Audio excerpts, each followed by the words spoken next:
Hey everybody. So I am making a Modern Marvel video here, and obviously the big news that we're going to talk about mostly is Spider-Man. There are a few other things I want to mention as well, but it's interesting because I have, through emails and text messages and then messages on Facebook and stuff, had more people ask me about this than when I'm making a video about it than generally even watch my videos on my view count. So that's hilarious. But anyway, so basically a deal was worked out, as everybody knows by now, where Spider-Man's going to be incorporated now into the Marvel Cinematic Universe. And there's a whole bunch of money involved, and I can't actually help but wonder. This is kind of be stream of consciousness on how I'm approaching this a little bit of form, but bear with me. I can't help but wonder. So you have Spider-Man, which has not been, at least recently, returning on investment as much as, say, the X-Men franchise for Sony, which is, I mean, they've got that down pretty much. I use formula in a good sense, not the bad sense of the word. Like, they know how to do that. They can make an X-Men movie. They can make money off the X-Men movie. They've been doing it. They're building more. There's more there for them to work with. Spider-Man, you're almost after 2 didn't do so well at the box office. I think they're kind of like, what do we do? We're stuck. We're spinning wheels. It's too late to try and incorporate it. You know, everybody's about incorporating all these crossovers now since Marvel's been doing it. And it's too late to bring Spider-Man into that. So you'd have to relaunch, and it's just too much. So we could give it a rest and then come back later. But I think what has happened, interesting little twist, and this is what it would not surprise me to see sometime in the near, not too distant future, is so while Sony's been making the Spider-Man movies and the X-Men movies, etc., Disney actually has the right to make the shows, any shows that happen connected with those characters. Marvel had retained that. So that's why we've seen actually a couple Spider-Man shows come out, animated shows, and actually a couple fairly decent X-Men shows, animated shows come out, which Sony has nothing to do with. And I think they probably want to bring out an X-Men show, since shows that tie into movies are also big right now. And so it wouldn't surprise me if not far in the future we see something like that happen, where it's like all of a sudden, oh, hey, look, there's a live-action X-Men show coming out. Which could be either really good or really bad, depending on how they decide to do it. We'll talk about that later if it ever happens. Maybe that isn't part of the behind-the-scenes deal that didn't get mentioned, and I'm just making that up. I don't know. We'll see. But yeah, so I think that's probably part of the trade-off there. So that brings us, though, to Spider-Man and Marvel and the Marvel Cinematic Universe. Well, they've already pretty much said, okay, he's going to be in the next Captain America movie, which means they got to cast him pretty quick, according to one of my friends who does movie stuff. I know very little about how movies actually get made. I just know whether or not I like them at the end of the day. And he's like, well, man, if he's going to be in that, they got to get him cast pretty quick. And I guess part of that depends on how major, like when you say, he's going to be in Captain America, do they mean that the way, he's going to be in 2 or 3 scenes? Or do they mean like he'll consistently be in throughout the bulk of the movie? In which case, yeah, I can understand why you would have to get that resolved a little bit quicker, because you're going to have to shoot more scenes than just a couple that you can tack in at the last minute filming. So the question that this friend who mentioned this to me asked, he's like, who would you like to see as Spider-Man? And before I go further down that, let me say I first expressed to him my displeasure, actually, to a degree. People ask, are you excited? Yeah, I'm excited. I'm excited that we'll see Spider-Man. I'm excited that we'll see Spider-Man in what, is a franchise that's getting a lot of respect and a lot of care. And that, Disney and Marvel are making money. They don't want to screw stuff up. You're going to keep doing more good stuff, I would assume. You're going to give it your A game. And I'm glad to see Spider-Man will get that treatment. But the question is, so I'm excited on that level. But my question was, I almost would have rather not known about it. And that nobody knew. Like, can you imagine? Okay, yeah, it was cool to open up my internet and, and boom, splattered on my front page was X-Men or Spider-Man to move to the Marvels series, and that was exciting. I was like, oh hey, yay! And now we can talk about stuff like this. But can you imagine what would have happened if? What's the next Marvel movie that's actually coming out? What, Ant-Man is next? Yeah, or Avengers, whichever one. I forget my dates. I'd have to go check. But just imagine the end credit scene, and I'd even said this to Sarah, what I wouldn't give for the end credit scene of that movie. You don't hear it, you just, it's like, you get done with the credits, and the screen is black, or maybe like a dark skyline of New York City, and then you just hear the web shooter, and like hear Parker's voice go, woohoo!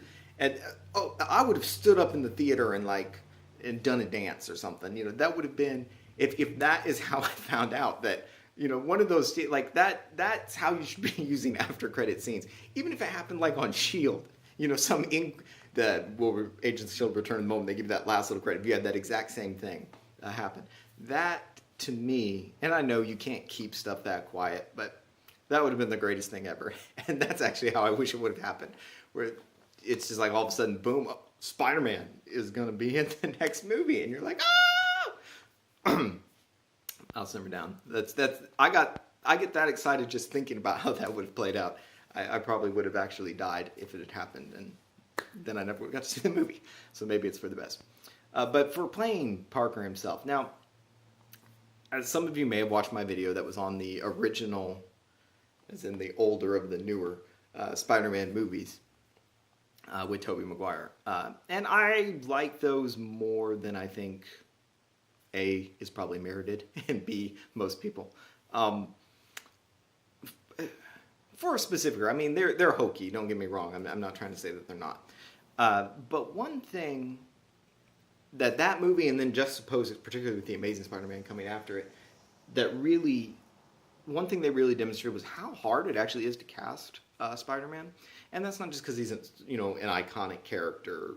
I mean, like Bond. Bond is an iconic character, but actually he's not that hard to cast. There's only so much that goes into the thought process.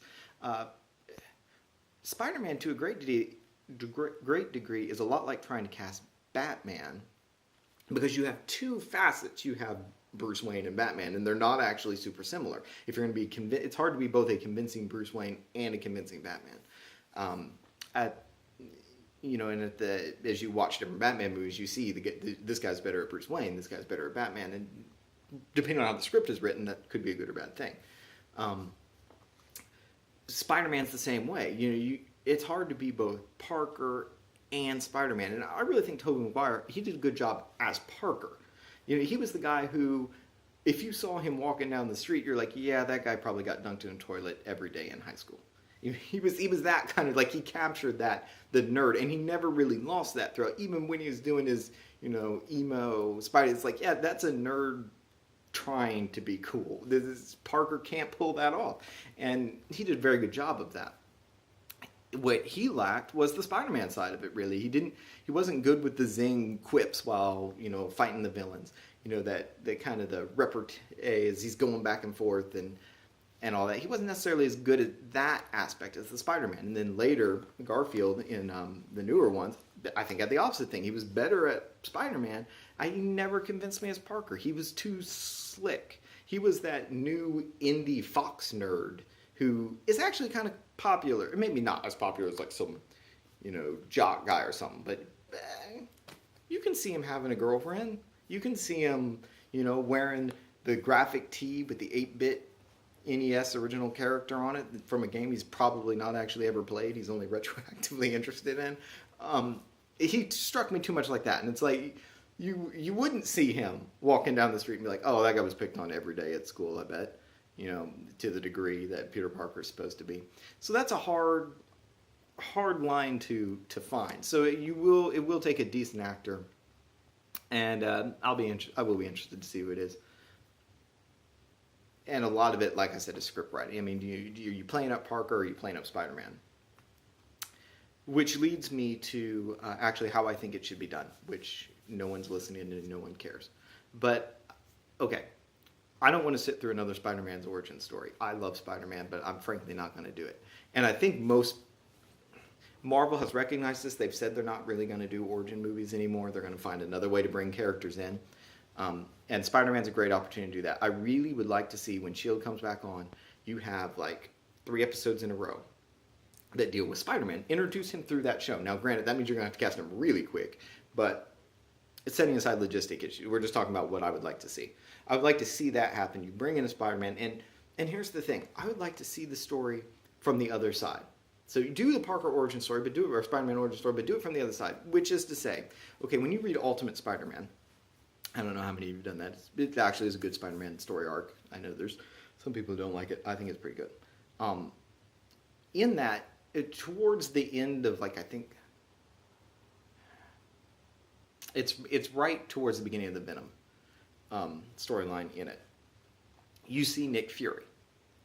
Actually, it's the Return of the Green Goblin storyline that he's in. But you see Nick Fury, and he just shows up at Parker's school, and he knows all about Parker, and he knows all about Spider-Man, and he knows basically the whole thing. Interesting, this is the first Nick Fury that showed up who was basically Samuel L. Jackson.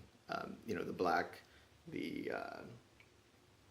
that kind of attitude and line and take where he's a director Fury and all that. But you can, again, watch my Spider-Man video back in the day where I talk about that if you want more thoughts on that.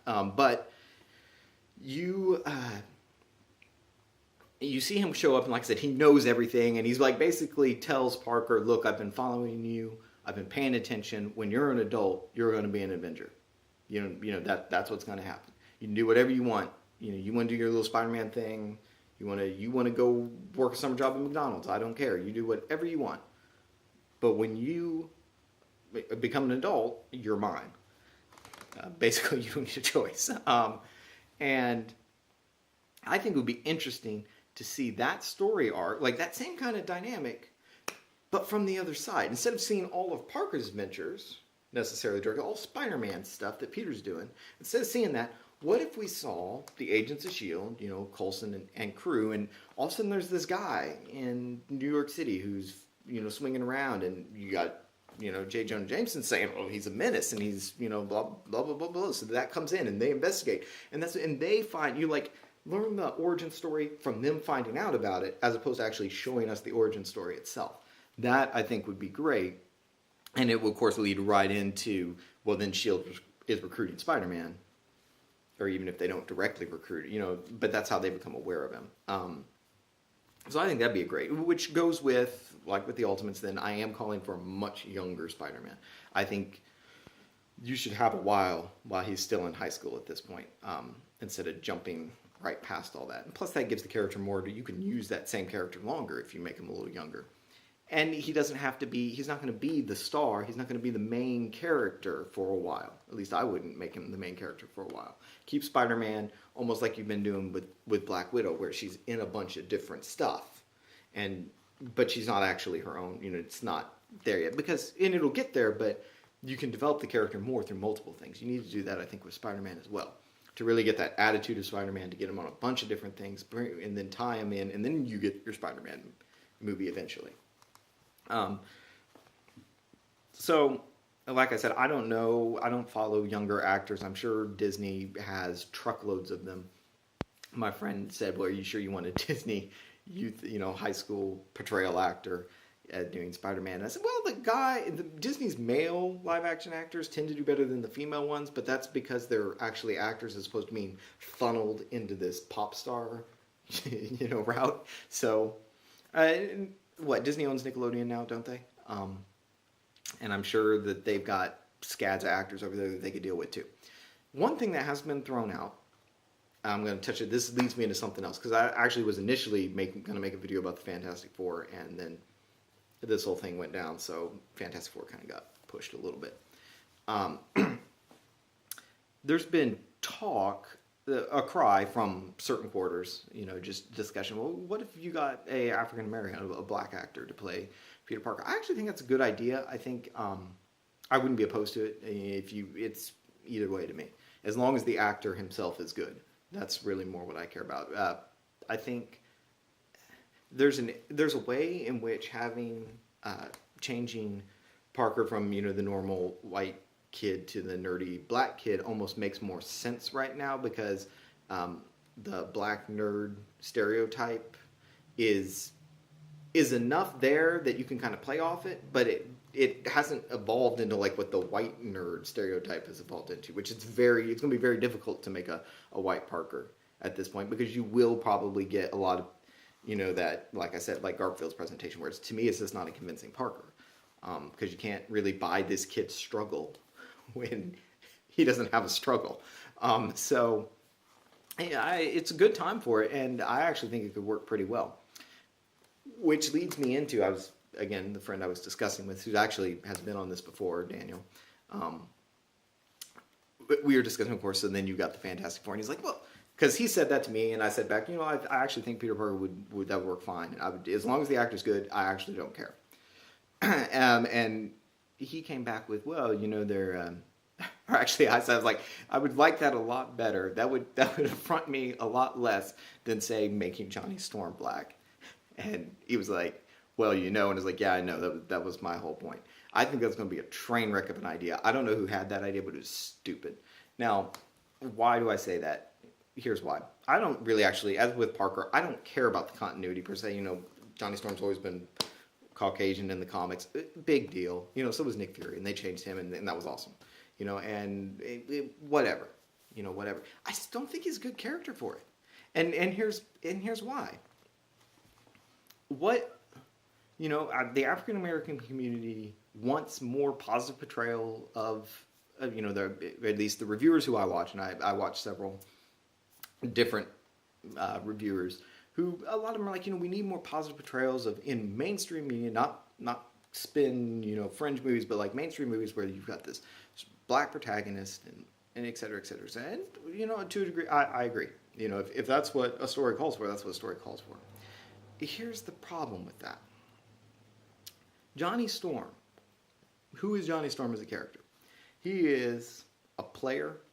He's, the wild, goes out and hits on everything with a skirt. Flamboyant. He's lazy. He's a screw up. He is all of that.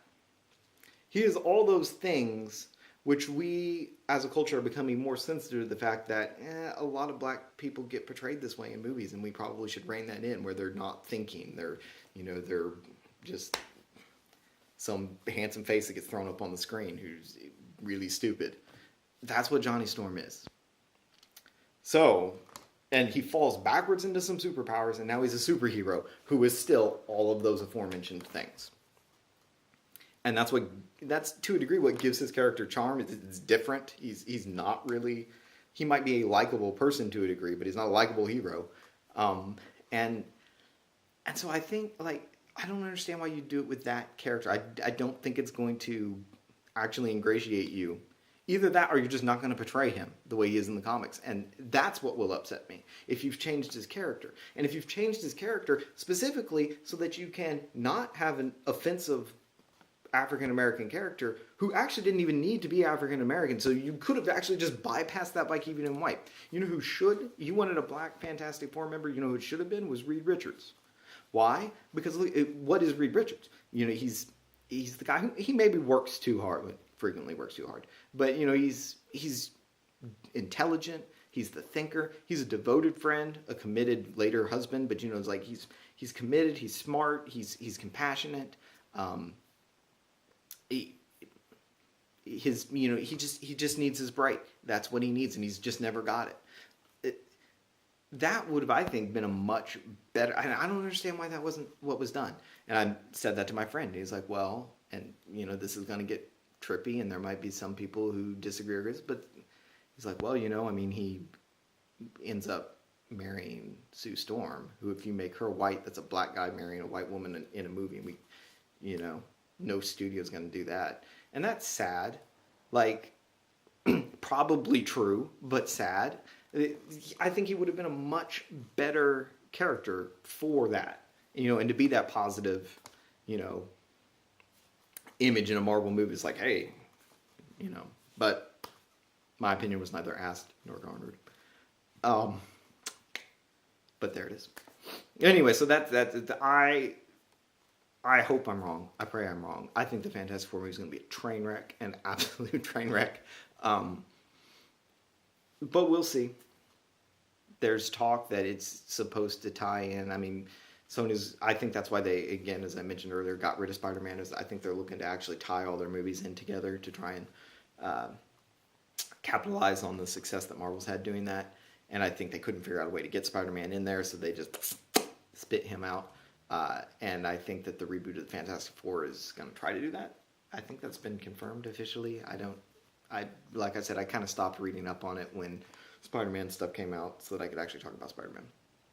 But anyway, so am I excited about Spider-Man? Yes. I gave you a little story about how I think they should introduce him, and I have no idea who should play him, though I would make it a very... the actor doesn't have to be young, but it needs to be, one of those guys who can play someone who's very young. Most of the time they're 28 or something, and you're like, wait, that guy's 28? But that's how I think that should go. And like I said, I would actually be interested. I think you could do a lot with a Black Parker. I think that's the route to go on that. I don't think that was a good way to go with Johnny Storm, and I think the Fantastic Four movie will probably fall hard. But anyway, that's pretty much all I've got for this episode of Modern Marvel. I will... Oh, no, you know what? I'll make a complete another episode about Agent Carter. But if you haven't been watching Agent Carter, you should go watch Agent Carter. I'll be honest, I was not expecting to like it at all. I put off watching it forever because I was like, it's another show. But it's really good. It is really good. It's been better than the more recent S.H.I.E.L.D. stuff. S.H.I.E.L.D.'s been good, but... Well, I mean, it hasn't been playing currently. But the last couple of episodes, it was okay and it built some stuff. But I mean, Carter is much better than the more recent S.H.I.E.L.D. stuff has been. And it had an Ant-Man trailer. And I'm not actually looking forward to Ant-Man, just so that everyone knows that up front. I'll watch it because I have to. But I'm not actually super excited about it. Alrighty, so there you go. I'll, like I said, have another episode up soon, but probably has more thoughts on Agent Carter on it, because there's some stuff beyond just Marvel that I want to talk in connection with that character and the storylines that are going on with it. So, thanks for watching.